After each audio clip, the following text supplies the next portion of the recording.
요즘 비트코인 가격 보면서 이거 참 하고 한숨 쉬는 분들 많으실 것 같아요. 87,000달러 선에서 정말 아슬아슬하게 줄타기를 하고 있는데 지난 한 달 내내 ETF에서 돈이 계속 빠져나가니까 다들 마음고생이 심하셨죠.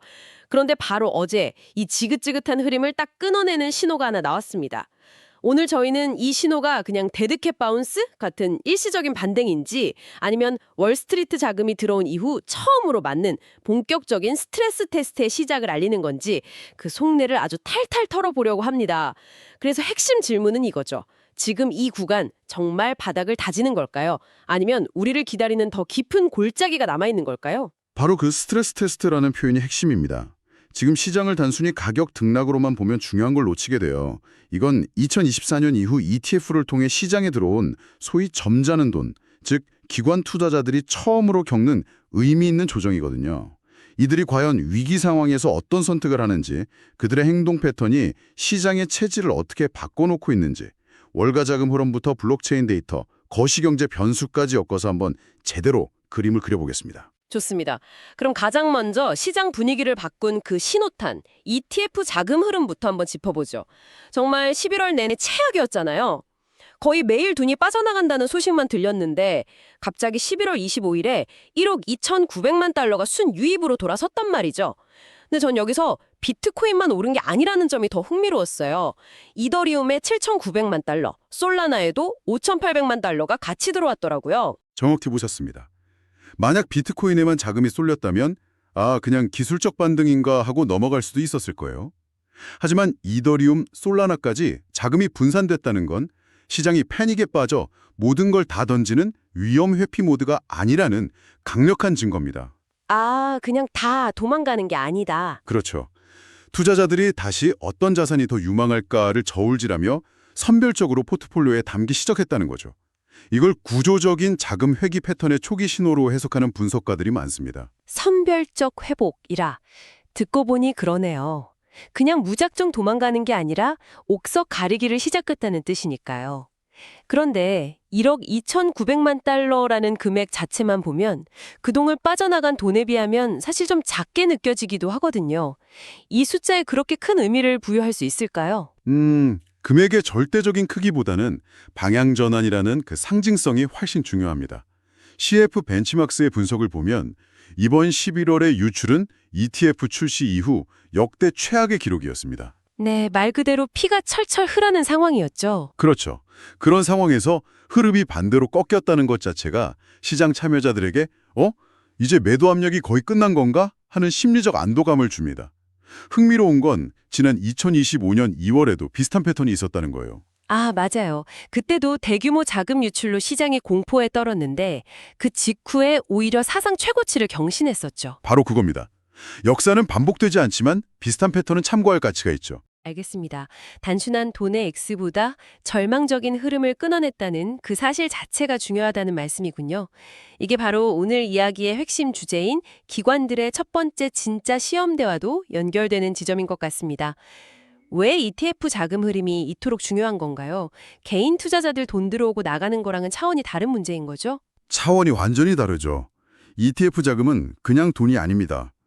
이건 월가의 연기금, 자산운용사, 고액 자산가들, 그리고 무엇보다 규제라는 틀 안에서만 움직이는 보수적인 자금의 의지를 보여주는 지표입니다. 의지요? 네.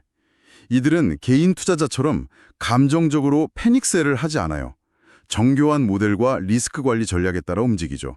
그러니까 이들의 매도는 공포가 아니라 전략의 일부일 수 있다는 거군요. 바로 그겁니다. 그래서 이번 조정을 스트레스 테스트라고 부르는 거예요. 이 거대한 자금들이 처음으로 맞는 의미 있는 하락장에서 과연 어떤 선택을 하는가? 정말 비트코인의 가치를 믿고 있다면 이들은 이번 조정을 싸게 살 기회로 인식하고 매수에 나설 겁니다. 반대로 그냥 단기 차익만 노렸다면? 손절하고 떠나겠죠. 이들의 선택 하나하나가 앞으로 비트코인 시장의 구조적 안정성을 결정하는 바로미터가 되는 셈입니다. 과거의 하락장과는 질적으로 다른 시험대에 오른 거죠. 기관들이 시험대에 올랐다는 말씀이 정말 와닿네요. 그들이 정말 이익 실현 후 재진입을 노리는 스마트머니라면 실제 블록체인 데이터, 즉 온체인 데이터에서도 그런 움직임이 포착되고 있겠네요. 데이터는 어떤 이야기를 들려주고 있나요? 데이터는 정말 거짓말을 안 합니다. 현재 상황을 아주 극명하게 보여주는데요. 지금 유통되는 비트코인 전체 물량의 약 3분의 1이 현재 가격보다 높은 가격에 매수된, 즉 물려있는 상태입니다. 그를 까보면 최근 6개월 이내에 코인을 매수한 단기 투자자들이 손실을 확정하면서 물량을 던지고 있습니다. 아, 이들의 평균 매수 단가가 지금 가격대보다 높거든요. 그런데 놀랍게도 이들이 던지는 물량을 1년 이상 코인을 보유한 장기 보유자들과 고래, 즉 기관으로 추정되는 지갑들이 아주 조용히 꾸준히 받아내고 있습니다. 와, 손바뀜이 일어나고 있는 거죠. 와. 그거 정말 흥미롭네요. 겉으로 보기엔 모두가 고통받는 하락장인데 그 수면 아래에서는 누군가의 공포가 누군가에게는 기회가 되고 있는 거군요. 근데 한편으로는 좀 씁쓸하기도 합니다. 이건 결국 개인 투자자들만 계속 손해를 보는 구조가 고착화되고 있다는 신호는 아닐까요? 시장의 양극화가 더 심해지는 건 아닌지 걱정도 되고요. 굉장히 중요한 지적입니다. 실제로 그런 우려의 목소리가 많습니다. 단기적으로는 시장의 변동성을 키우고 개인 투자자들에게 불리한 게임이 될 수 있죠. 하지만 더 장기적인 관점에서 보면 자산이 단기 투기 세력의 손에서 장기 가치 투자자의 손으로 넘어가는 과정은 자산 가격의 하방 경직성을 높여줍니다. 쉽게 패닉에 빠지지 않는 든든한 주주들이 많아지는 셈이군요. 맞습니다.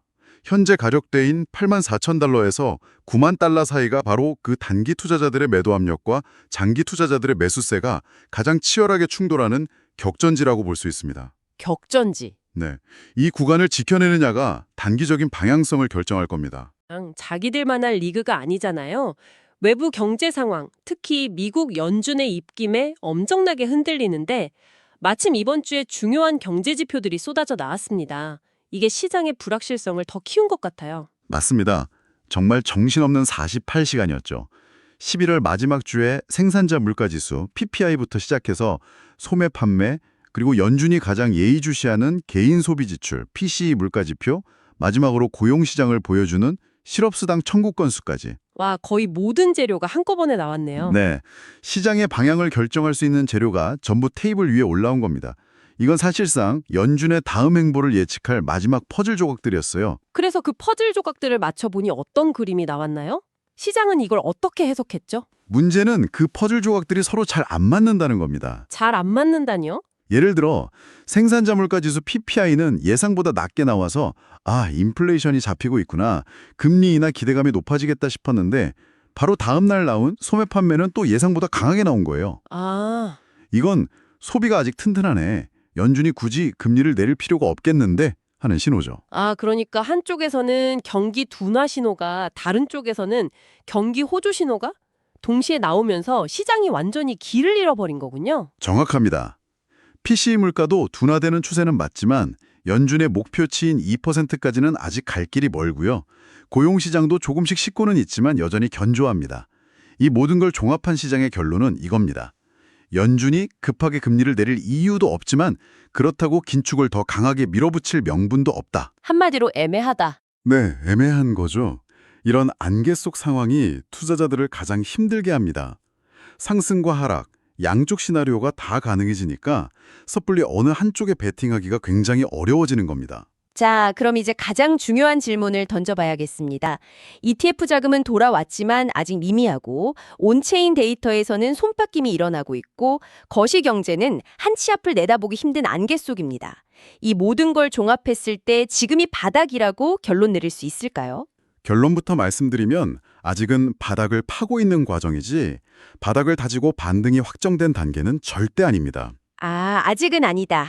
네, 긍정적인 신호와 부정적인 신호가 정말 팽팽하게 줄다리기를 하고 있어요. 그 긍정적인 신호와 부정적인 신호를 한번 명확하게 정리해 주시면 투자자들이 상황을 판단하는 데 도움이 될 것 같습니다. 물론입니다. 먼저 긍정적인 신호, 즉 황소의 입장에서 보면 이렇습니다. 첫째, 한 달간의 끔찍한 유출을 멈추고 ETF 자금이 유입으로 전환됐다. 둘째, 84,000달러라는 특정 가격대에서 장기 보유자들의 강력한 매수세가 데이터로 확인된다. 그리고 셋째는 비트코인뿐만 아니라 이더리움, 솔라나로도 돈이 들어오는 건강한 하복세가 보인다. 이게 상승을 기대하게 만드는 요인들이죠. 반대로 부정적인 신호, 곰의 입장은 어떤가요? 곰의 논리도 만만치 않습니다. 첫째, ETF 유입액이 아직 너무 작아서 추세 전환을 확신하기 이르다. 네, 아까 그 얘기죠? 그렇죠. 둘째, 지금은 미국 추수감사절 연휴 기간이라 거래량이 매우 적다. 이런 시기에는 적은 매도 물량에도 가격이 크게 휘청일 수 있습니다. 마지막으로 방금 이야기한 거시경제의 불확실성이 해소되지 않았다는 점이 가장 큰 부담입니다. 어느 쪽도 압도적인 우위를 점하지 못한 그야말로 힘의 균형 상태인 거네요. 맞습니다. 정말 살얼음판을 걷는 기분이네요. 그렇다면 이 불확실한 상황에서 우리가 이제 진짜 방향이 바뀌는구나 라고 확신하려면 어떤 조건들이 충족되어야 할까요? 우리가 지켜봐야 할 결정적인 신호는 뭔가요? 최소 3가지 시그널이 동시에 나타나야 합니다. 3가지요? 첫째, ETF 순유입이 일회성으로 그치지 않고 며칠간 수억 달러 규모로 지속적으로 이어져야 합니다. 이게 가장 중요합니다. 자금 흐름의 연속성이 확인되어야 해요. 둘째, 기술적으로 모든 장기 이동 평균선이 모여있는 핵심 저항선 92,000달러를 거래량을 동반하며 강하게 뚫어내고 그 위에서 안착해야 합니다. 92,000달러? 네, 마지막으로 앞서 말한 비트코인, 이더리움, 솔라나로의 자금 유입이 함께 나타나는 동조화 현상이 더 뚜렷해져야 합니다. 이 3가지 조건이 충족될 때 비로소 시장이 하락 추세를 벗어났다고 판단할 수 있을 겁니다. 명확하게 정리해 주시니 그림이 그려지네요. 그런데 이렇게 단기적인 가격은 흔들리고 있지만 조금 더 시야를 넓혀보면 이 시장의 체질 자체가 오히려 더 튼튼해지고 있다는 분석도 있더라고요. 이건 어떤 의미로 받아들여야 할까요? 그게 어쩌면 오늘 이야기에서 가장 중요한 포인트일 수 있습니다. 단기적인 가격 변동이라는 나무만 보지 말고 시장 구조의 성숙이라는 숲을 봐야 한다는 거죠. 최근 코인베이스 UK의 CEO가 한 인터뷰가 아주 인상적이었는데요. 유럽 기관들은 과거처럼 단순히 투기 대상으로 암호화폐를 보는 게 아니라는 겁니다. 그럼 어떻게 본다는 거죠? 이제는 매우 정교화하고 규제화된 프레임워크 안에서 장기적인 자산 배분 대상으로 접근하고 있다는 겁니다. 중앙은행까지 움직인다는 건 정말 큰 변화네요. 과거에는 중앙은행이 암호화폐를 거의 적으로 규정했는데 이제는 포트폴리오의 일부로 실험한다는 건 경쟁자에서 대체자산군으로 인식이 바뀌었다는 결정적인 증거 아닐까요? 맞습니다. 바로 그 인식의 전환이 핵심입니다. 심지어 체코 중앙은행 같은 굉장히 보수적인 전통 금융기관조차 소규모로 디지털 자산 포트폴리오 실험을 진행하고 있다는 사실이 알려졌죠. 와, 이건 뭘 의미할까요? 지금 우리가 겪고 있는 이 가격 조정과 스트레스 테스트가 장기적으로 더 많은 기관들이 시장에 안전하게 진입할 수 있는 튼튼한 다리를 놓는 과정이라는 해석을 가능하게 합니다. 가격은 흔들려도 시스템은 더 단단해지고 있다. 바로 그겁니다. 이것이 2017년이나 2021년의 하락장과 지금을 구분짓는 가장 근본적인 차이점이죠. 오늘 이야기를 쭉 정리해보니 지금 비트코인 시장은 정말 새로운 페이지로 넘어가는 과도기라는 생각이 듭니다. 과거 개인 투자자들의 광기와 공포가 시장을 지배하던 시대는 끝나고 제도권 자금이 들어온 이후 처음으로 맞는 기관들의 스트레스 테스트를 혹독하게 치르고 있는 과정이네요. 그렇습니다. 그래서 앞으로 여러분이 주목해야 할 것은 오늘 내일의 가격 변동 숫자 그 자체가 아닙니다. 그보다는 우리가 이야기 나눈 ETF 자금 흐름의 지속성, 그리고 시장의 심리적, 기술적 분기점인 92,000달러의 회복 여부입니다. 이 2가지 신호가 명확해지는 순간 시장은 지금과는 완전히 다른 새로운 국면으로 접어들 가능성이 매우 큽니다. 마지막으로 이런 질문을 던져보며 마무리하고 싶습니다. 온체인 데이터는 단기 투자자들이 지금 이 순간에도 공포에 떨며 자산을 던지고 있다고 말해줍니다. 하지만 이 시장의 새로운 주인 행세를 하는 기관들은 바로 이 스트레스 테스트 구간을 조용한 매집의 기회로 활용하고 있습니다. 그렇다면 이 새로운 게임의 판에서 우리 개인 투자자들에게 위험과 기회의 본질은 과연 어떻게 재정의되고 있는 걸까요? 이 질문에 대한 답을 한번 고민해 보시면 좋겠습니다. 시청해 주셔서 감사합니다.